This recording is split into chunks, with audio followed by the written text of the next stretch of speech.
Tube से आगे बढ़ी संतान तकनीक।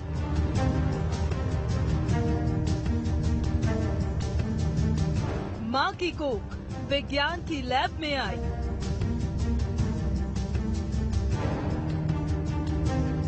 नौ महीने कोख में नहीं, मशीन में रहेगा इंसान।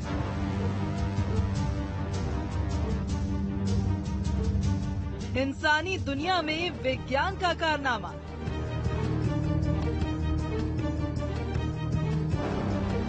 माँ बाप के हाथों में होगा मनचाहा मासूम।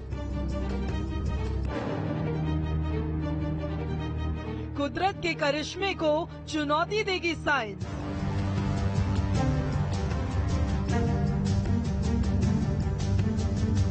कल्पनाओं से परे और अनहोनी की संभावनाओं को तलाशना विज्ञान की चुनौती हमेशा रहा है।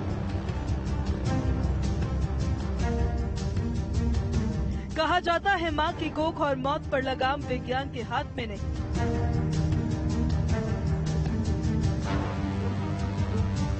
कई मौकों पर मौत को मात दे चुकी विज्ञान की तकनीक अब मां की कोख के साथ कुदरत के खेल को भी चुनौती देने जा रही है।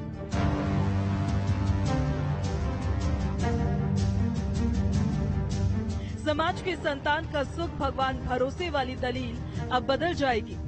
विज्ञान की लैब का वो कारनामा सामने आया जिसमें दावा किया जा रहा है कि अब संतान सुख विज्ञान भरोसे होगा।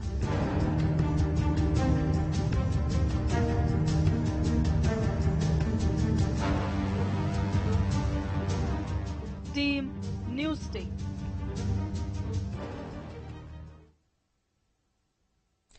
क्या किसी इंसान की जिंदगी में मां से बड़ा कोई शख्स हो सकता है? नमस्कार, न्यूज स्टेट स्पेशल में मैं हूं आपके साथ पूजा खंडूरी। हमारे समाज में यह कहा जाता है कि संतान भगवान की देन है, लेकिन क्या विज्ञान की तकनीक भगवान की इस देन को चुनौती दे सकती है? क्या एक मां के बिना किसी इंसान की पैदाइश की कल्पना भी की जा सकती है? विज्ञान की लैब में यूं तो कुछ भी असंभव नहीं, लेकिन क्या ऐसी कल्पना विज्ञान साकार कर सकता है?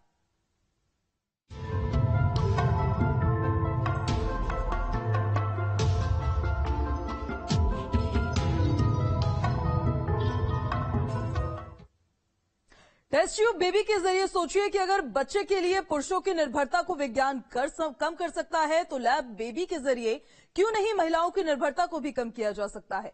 लेकिन सवाल यही है कि क्या ये संभव है?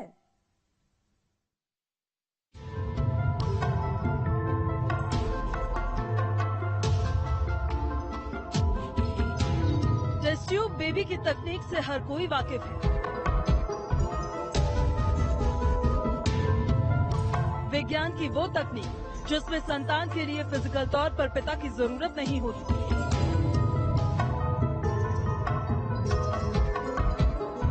टेस्ट ट्यूब की तकनीक की तर्ज पर ही अब दावा है विज्ञान एक कदम आगे बढ़ा है।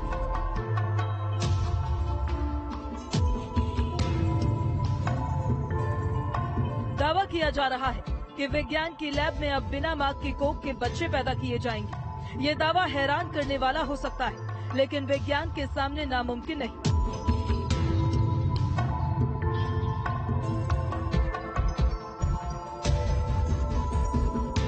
अब तक लैब में केवल रोबोट या क्लोन बनते देखा होगा, लेकिन दावा है कि अब विज्ञान की कसौटी पर मां की कोख है। दावा है भविष्य में इंसानों के बच्चे मशीनों के जरिए पैदा किए जाएंगे।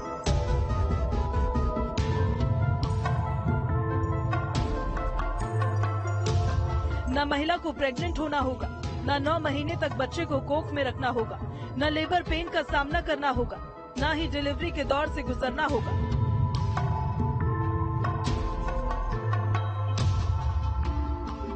सोचिए एक मशीन जिससे आपके मन के मुताबिक आदतों वाला बच्चा आपकी गोद में होगा। दावा है कि इंसानों का फ्यूचर कुछ ऐसा ही होने जा रहा है। टेस्ट ट्यूब बेबी तकनीक के जरिए जहां पुरुषों की जरूरत नहीं होगी, तो नई तकनीक से मां की कोख का भी कोई मतलब नहीं रह जाएगा। बच्चे मशीनी गर्भ में बनेंगे, मशीन के जरिए ही पैदा होंगे।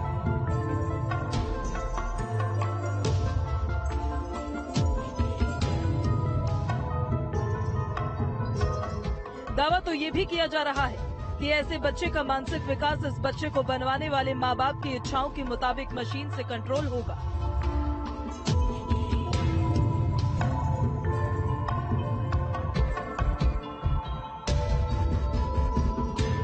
कहा जा सकता है कि ये विज्ञान की वो तकनीक होगी जिसमें मशीन सरोगेसी मां की भूमिका निभाएगी।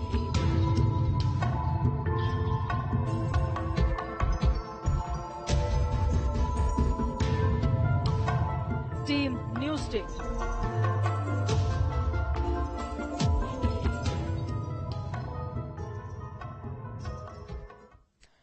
बच्चे से मां और पिता का एक भावनात्मक जुड़ाव होता है, लेकिन लैब क्या इन भावनाओं को जिंदा कर सकती है? लैब में बन तो रोबोट भी रहे हैं, तो समाज में इंसानी रोबोट की कल्पना ये तकनीक नहीं हो जाएगी?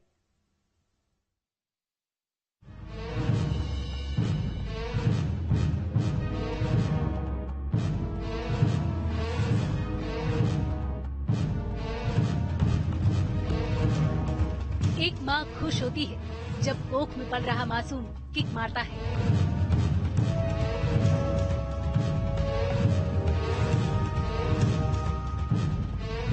एक पिता को खुशी होती है जब अपने मासूम को दुनिया में आने के बाद पहली बार गोद में लेता है।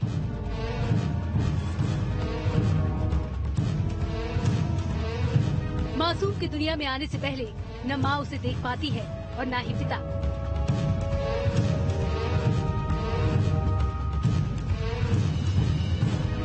लेकिन दावा है कि लैब में बनने वाले मासूम को उसके माँ बाप हर दिन हर लम्हा विकसित होते हुए देख पाएंगे।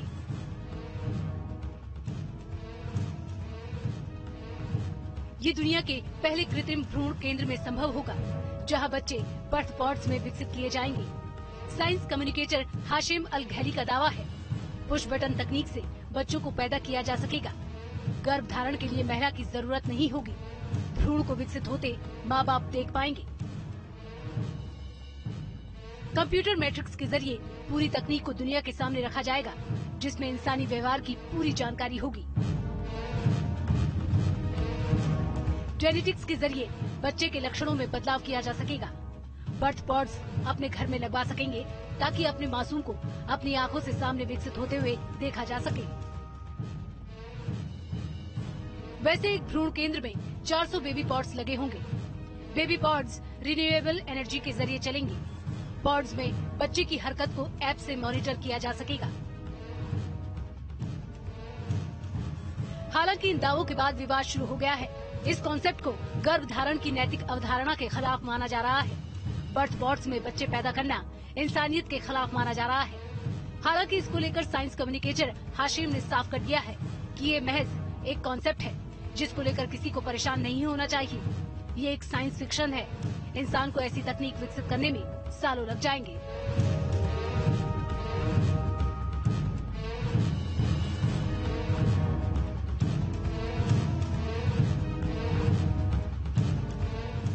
Team news state.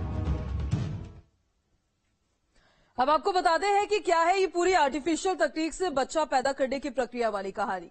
ये तकनीक संभव है, ग्राफिक्स के जरिए से समझिए। पहली बात ये कि लैब में बच्चा बनाना एक साइंस फिक्शन है, यानी महज एक कल्पना है। इन कल्पनाओं के जरिए महिलाओं के गर्भधारण की समस्याओं को देखते हुए एक आइडिया डेवलप करना था। हो सकता है भविष्य में तकनीक ऐसी आ भी जाए। अब इस आइडिया का मकसद तकनीक के ऐसे विकल्पों पर बात करना था, क्योंकि कई जगहों पर कई परेशानियों के चलते ज्यादातर महिलाएं गर्भधारण नहीं कर पाती। ऐसे में तकनीक को बनाना संभव हो पाता है, तो मजबूर महिलाओं को ये तकनीक मदद कर सकती है। वैसे इस आइडिया पर काम होता है तो दावा ये भी है कि अगर 400 पॉड्स 75 केंद्र में लगाए जाएं तो 30,000 बच्चे पैदा हो सकते हैं।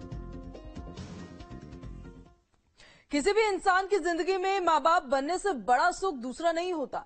भारत में माँ बाप का दर्जा भगवान से ऊंचा होता है। ऐसे में इस तरह की तकनीक अगर विकसित होती है तो क्या उसे समाज कबूल कर पाएगा, और समाज से पहले क्या डॉक्टर्स ऐसी तकनीक को भारत में रिकमेंड करेंगे?